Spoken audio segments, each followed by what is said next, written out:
Everybody, and welcome to our Family Matters interview series. Thank you for choosing to join the presentation, and we're so happy to have you here with us tonight. Just a few reminders that all lines will be muted throughout tonight's presentation. So if you have a question, excuse me, you can enter it into the chat box along with your email address, and a member of the BCAT team will respond to you via email within 2 to 3 business days.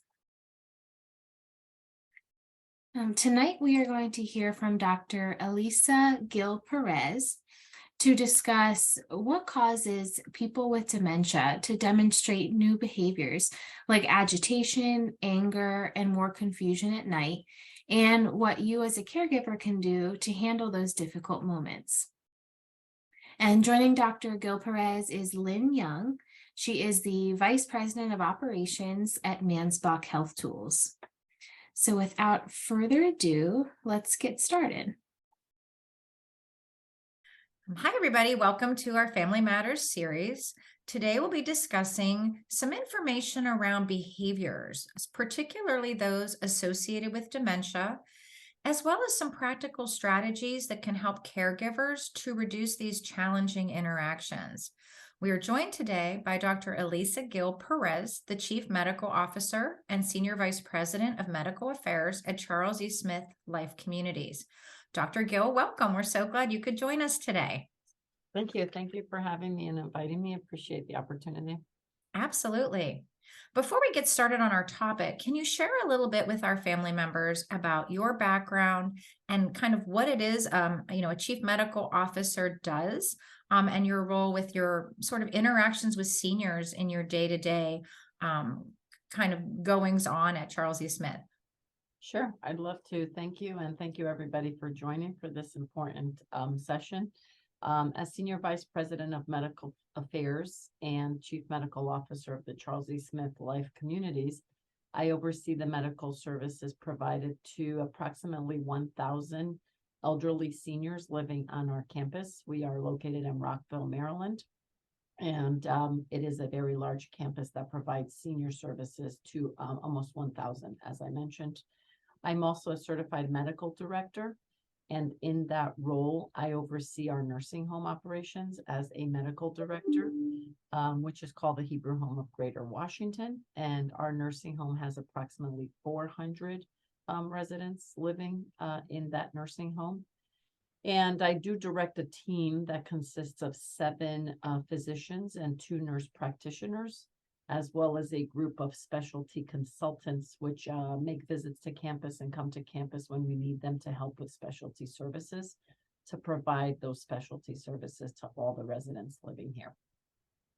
Wow, you have a lot of folks on your team, and it sounds like you're interfacing with a lot of older adults and a lot of families in your sort of day-to-day practice. You must see then at times lots of folks with a dementia diagnosis who might be kind of presenting with some of those behaviors that we know can be a little bit challenging for families and for the caregivers and communities to kind of manage, things like yelling out, refusing to take their medications, trying to get out of the center, or trying to kind of exit seek, and maybe they want to go back home or find a loved one. And I imagine this can be really tough to manage. What are some of the most common behaviors that you see in your practice with these older adults with dementia? I know our families out there would probably feel really relieved to know they're not alone, and that some of these things are a little more common than they think. Oh, absolutely, Lynn. And that's a wonderful question. We do a lot of work outside of the day-to-day doctor and practice and clinical work. We do a lot of work and spend a lot of time with our families counseling and advising them around dementia, because naturally, being a senior healthcare organization, we see a lot of dementia, and a lot of our residents do have dementia. So we're experts in this field, but I can share some of my experiences and some of my advice for this. Dementia-related behaviors are many, and they can also present in many different ways, which at times can be confusing for the caregiver and the family. And it can also catch them off guard because they don't know where this is coming from or why this all of a sudden is happening. They can have many etiologies, meaning they can come from a lot of different things that are medical and maybe not medical. So it's very important to notify their doctor and their medical practitioner what's happening and what changes they're seeing so they can discuss this together, because we don't want to miss something also clinical or medical that might be going on. The behaviors that we most often see and that our families most often call us about to discuss that are most concerning to them and most distressing to them, I would say not sleeping, not wandering, as you said, just getting lost if they walk outside of their home, because we do have also residents here that are independent and they live in their own apartments and they live in that's their home and that's their apartment. So they can take off and they can get lost in the community. I can see how that would be scary. Oh yeah, absolutely, very scary. And we have community partners that, we partner with for that. Reversal of the sleep-wake cycle. So someone's up all night, but then they're tired and they want to sleep all day, which interferes with the caregiver's sleep-wake cycle, right? Because the caregiver sleeps at night and is up all day. Talking in their sleep, walking in their sleep, trying to leave the house, trying to get out, like you said, getting lost if they're walking alone. We also see things like changes in appetite from either not eating, refusing to eat, or sometimes the other way, they fixate on certain foods and all of a sudden they just want to eat this type of food and no one understands why. And they crave these things. There can be changes in weight as well, from gaining weight to losing weight.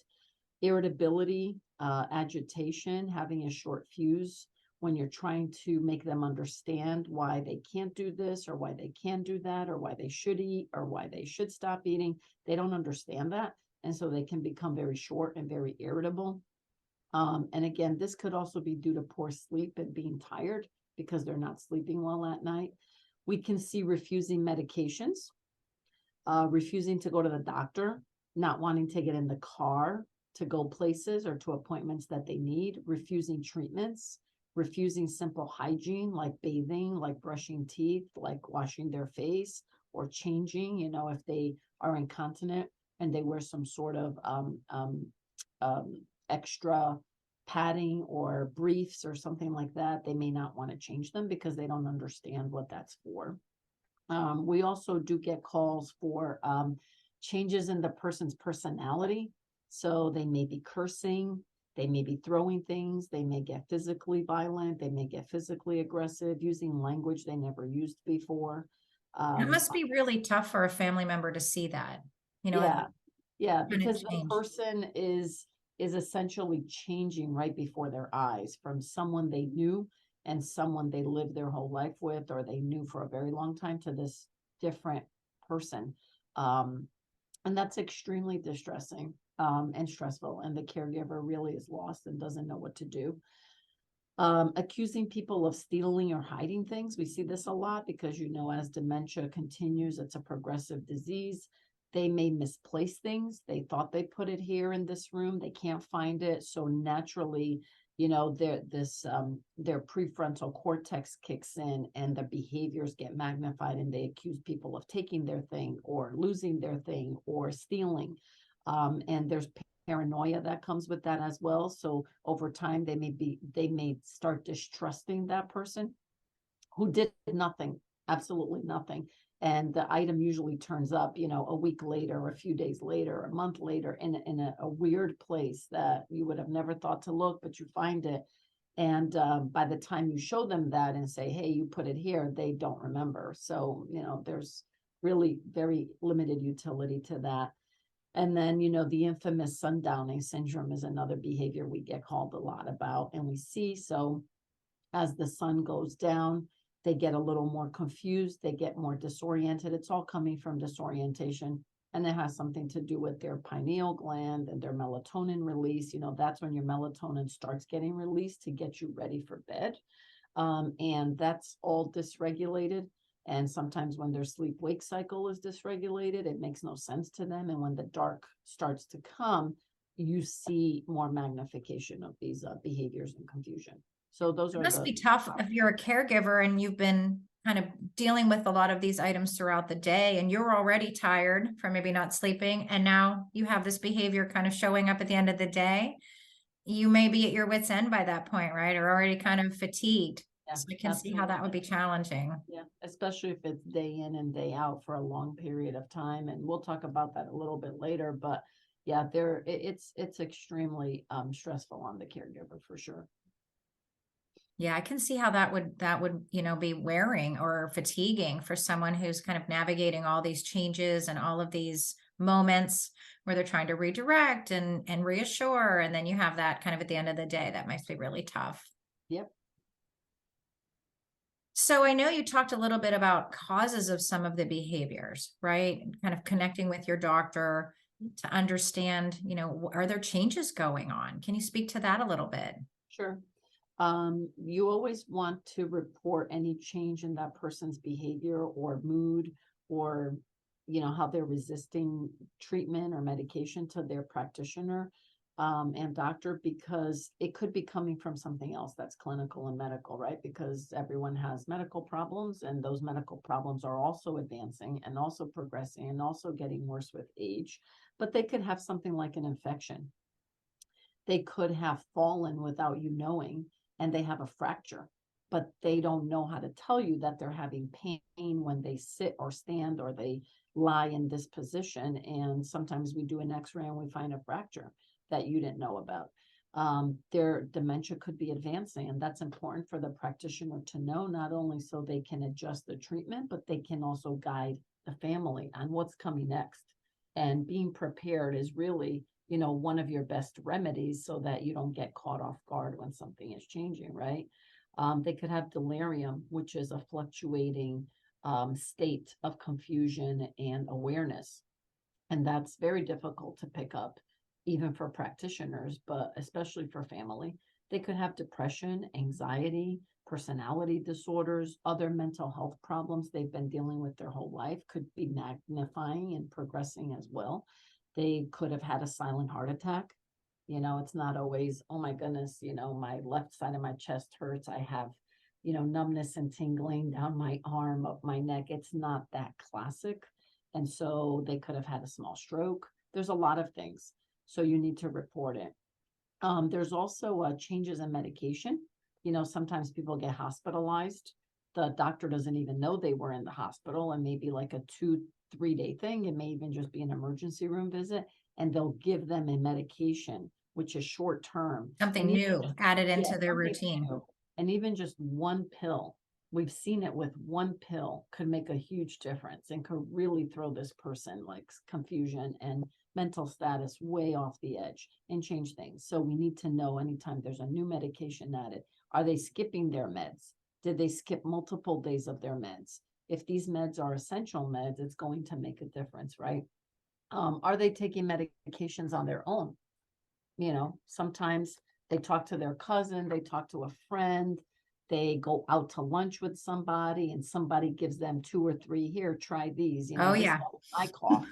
It was really good for my cough. And next thing you know, they're like, not sleeping for 3 days. Anything like that. Medications are really, really, really critical. Changes in the caregivers or the location of where they're receiving care.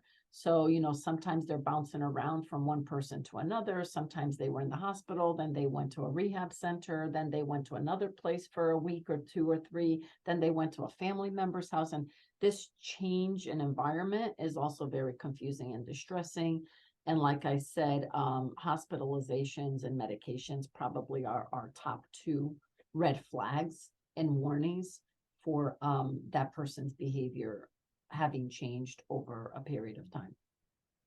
Yeah, that's a lot to think about, right? I mean, it could be something medical, it could be environmental, it could be a routine that's been tweaked or changed slightly.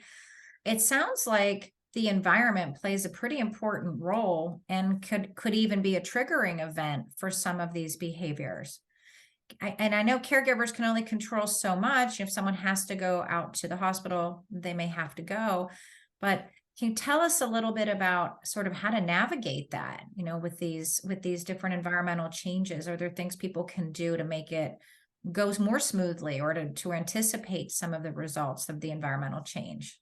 Yeah, absolutely. So as you said, there are things the caregiver can't control and the family can't control and that patient themselves cannot control. So yes, if they fall, they break a hip, they break a bone, something, they have to go to the hospital. That's inevitable, right?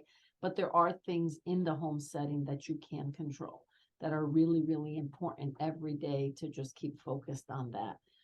Setting and maintaining a calm, stable, quiet, peaceful environment makes a huge difference. People That makes sense. with dementia can't rationalize or process change. So anything that changes from day to day is sort of like a big thing, and they can't figure out why this is happening and then what does it mean to them and what's it going to do to them and things like that. So, different people coming around, moving them from place to place, a strange environment, sometimes even a change in routine, like every day. And humans are creatures of habit. There's truth to that. We all Even like our routines. kids, yeah, even kids, right down to kids. There's a reason that, when little kids are in daycare, they put them on a very strict and very regimented schedule and routine. Your brain likes that. Your brain does not like chaos. And so from the time we're itty bitty little kids, you're used to having this sort of routine. So if every day that person has their coffee and their breakfast at 8, you should always try to do it around 8. If every day they have their lunch at 12, you should always try to stick to 12, because your brain is programmed to look for those things, and that provides calmness and stability. So routine is extremely important. Consistency with that routine is extremely important. Stability in the home environment with who's coming, who's living there, how the schedule goes day to day, keeping the weekends the same as the weekdays is very, very, very important. And again, you have to make them feel comfortable and safe, right? Because a lot of this changes and behavior and not knowing how to react to things comes from them feeling threatened. And I don't mean threatened like you're physically feeling threatened or hurt, but they don't feel safe. So something changed, my environment's off, I don't know what it is, I don't like it, I don't know how to tell you I don't like it, and so I may act out. And that may be running to run away, or throwing things, or staying in bed all day, or not wanting to get up, or not wanting to shower, or skipping my meals because I'm confused and I don't feel right and something's off and I don't feel safe and I don't know how to tell you that. So always keep in mind that whatever you can do to keep things stable and routine and schedule and don't change or deviate from that is extremely helpful, extremely helpful. Yeah, that's great advice. I know, especially for folks living at home with a family caregiver, persons with dementia who are sort of aging in place in the home setting. They don't have all the additional supports of maybe being in a residential setting where they might have a nurse right down the hall that they could kind of ask for suggestions, or, their constant contact with medical professionals. They're sometimes out there on their own, kind of struggling. How do I handle some of these moments of agitation or these outbursts? And it sounds like from what you're saying, it's really critical that they have the right sort of redirection strategy, or that they know how to respond to keep those feelings of safety, to decompress their loved one, to help them kind of manage whatever the challenges are if they have to have small changes in routine. Can you tell us a little bit about what are best practices for families about redirecting their loved one when they do have these moments? What are sort of the tips and the best ways to navigate that? Yeah, absolutely. Redirection is, you hit the nail on the head. So redirection is very important. So someone's brain is going this way, they're upset, they're agitated, they're irritated, they don't know what's happening. You have to try gently, calmly, in a quiet environment to redirect them away from that thought and that perseveration to something else. Sometimes that may be, let's have a cup of tea. Let's go sit down and have a snack. Do you want a cookie? Find things they like. find things that bring them comfort, music, singing. Great idea. I wouldn't say watching TV, because sometimes that's a little more confusing because there's too much going on and it's loud, because at this, older age, they also can't hear well, they can't see well. So all of those it's too much sensory input coming in, and it makes it worse. So finding something they like, identifying with something they like, maybe it's going for a walk. Maybe they want to leave the house. So you leave the house, but you go together and you go for a little walk. And maybe when you come back, you sit and you have a cup of tea, or, a juice or something that will calm them down. I wouldn't talk about it. I wouldn't bring it up. I wouldn't say, hey, can we talk about why you got agitated, an hour ago with me? One, they are still agitated. Two, they don't really know why, and they can't help you. So I think it's really just getting back to making them feel safe, making them feel that they're protected, making them feel that you're there for them and you're paying attention to them and giving them the attention that they need, even if they don't really know how to express what's going on. But let's focus a little bit on the caregiver as well. I like to say the same way it takes a village to raise children, I think it takes an even bigger village to help someone suffering with dementia and the aging process as well. So usually we see one or two caregivers, and burnout is extremely prevalent among people taking care of those with That dementia. makes sense. Extremely prevalent. I mean, you think And sometimes they're older adults as well, so they may have health Oh, yeah. issues or complications. Oh, yeah, absolutely. I mean, if you think your kids burn you out, it is nothing compared to something like this full time. And they don't have a lot of support, and they don't have a lot of help. And, unlike sending your kids off to school, there's really no place to send this person off to, right? They're with you 24/7. So it's really, really important. We counsel our families all the time.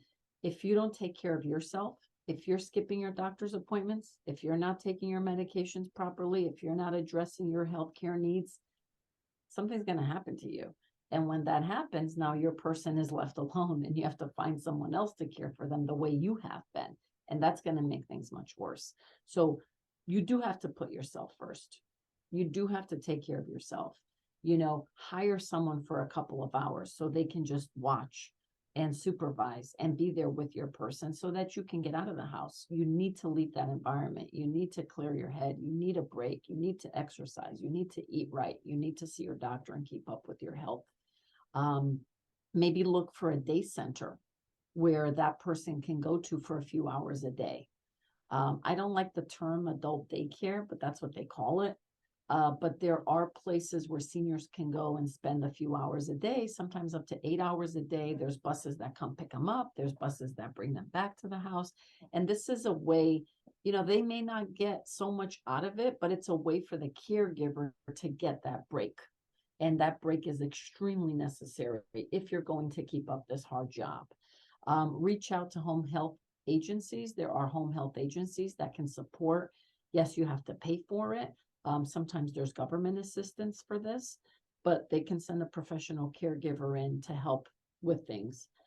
Join support groups where you get ideas and additional resources and talk to other people about how they handle this particular behavior or this particular problem. And then talk to your own doctor about how this is affecting you, because it's important for them to know how this is going to impact your health down the line, right? So I'd say caregivers, put yourself first. And that's not a selfish thing. You're taking care of this person 24 hours a day. You need some time to yourself. Yeah, it sounds like, that's really great advice, and kind of getting a team around you, right? Like you said, having some other resources that are available.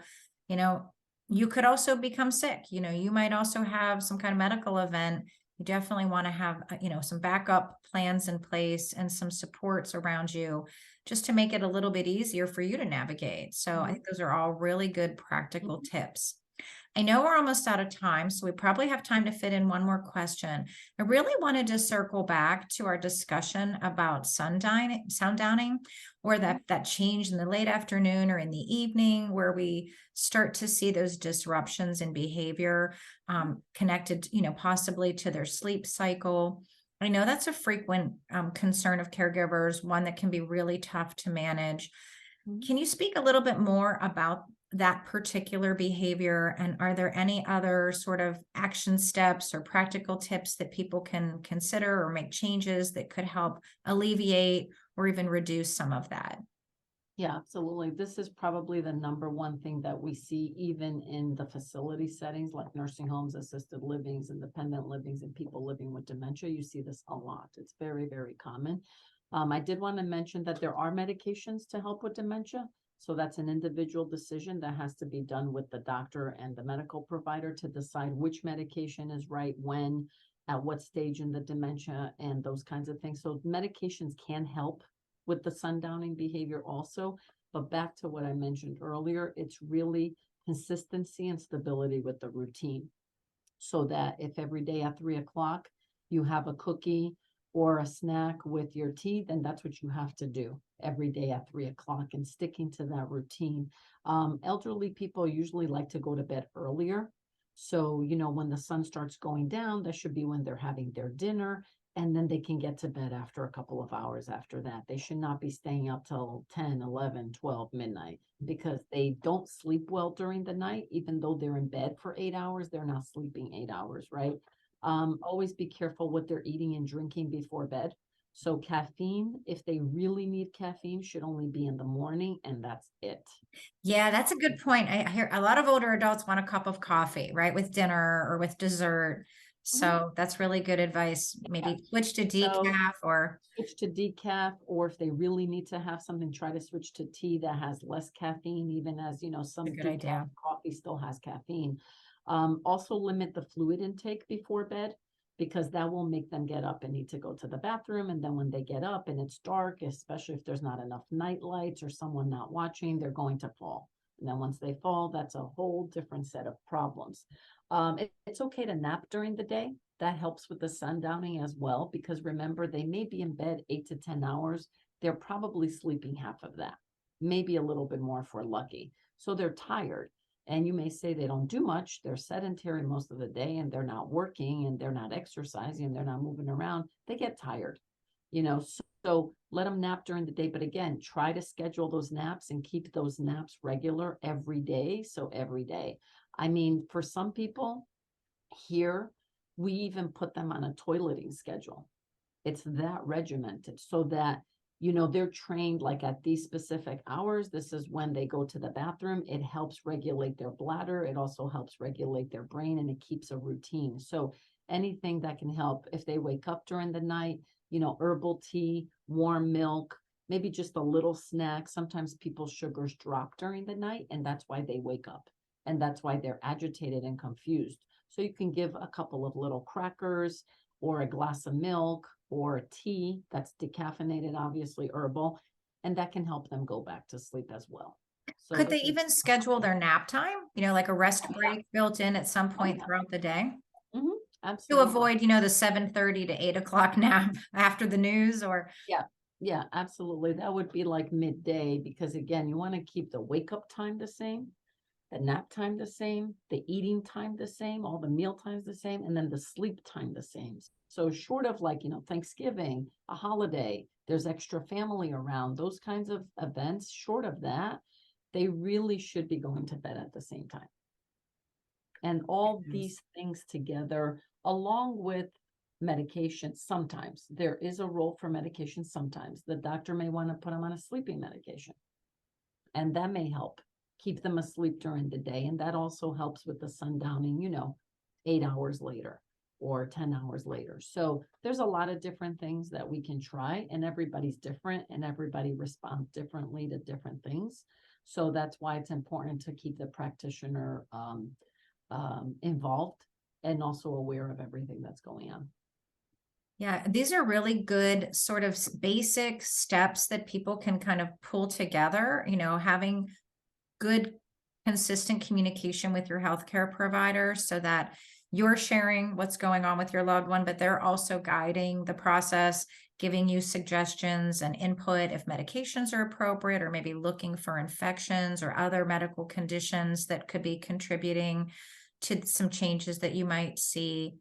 Having a routine sounds like a really good takeaway from today's conversation. Just kind of deciding what works for your loved one Mhm. and building a routine that's consistent over time, and even letting others know who might come into the home or, visit, that there's certain scheduled items that we kind of stick to for a reason and have them support that effort.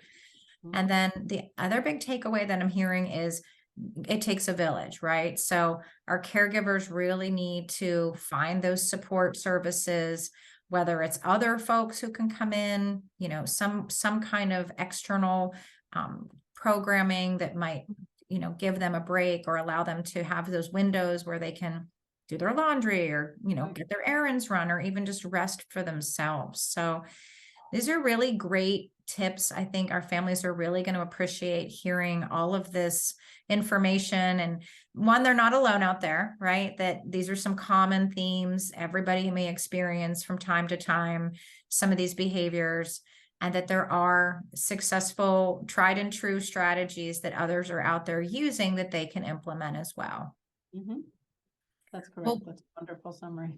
Yeah, we thank you so much for sharing all of this information with our families and giving this great insight into, quick, easy, actionable steps they can start today to maybe make things a little bit easier. So we'll wrap it up and say thank you so much to Dr. Gill for taking the time to join Family Matters, and we look forward to folks joining our next call. Thank you, everybody, and have a great day. Right. So before we wrap up today, we would like to take the opportunity to invite you to become a member of the Enrich Brain Health program if you're not already. And you can sign up for that on our Enrich website, which is up on the screen right now. It's enrichvisits.com.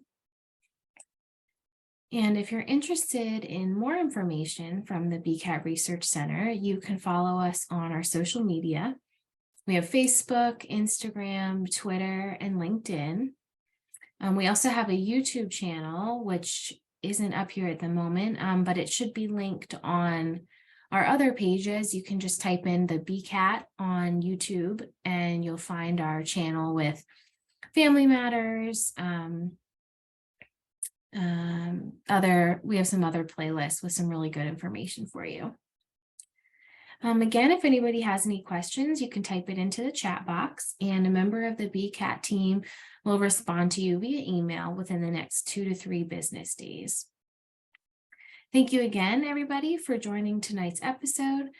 We hope you'll tune in to our episode in January. That one's going to be up on our YouTube channel. So you won't need to register for the one in January. You can just keep an eye out on our social media and on that Enrich subscription. We'll send messages out for when that episode is available. All right, I hope everybody has a great night and happy holidays.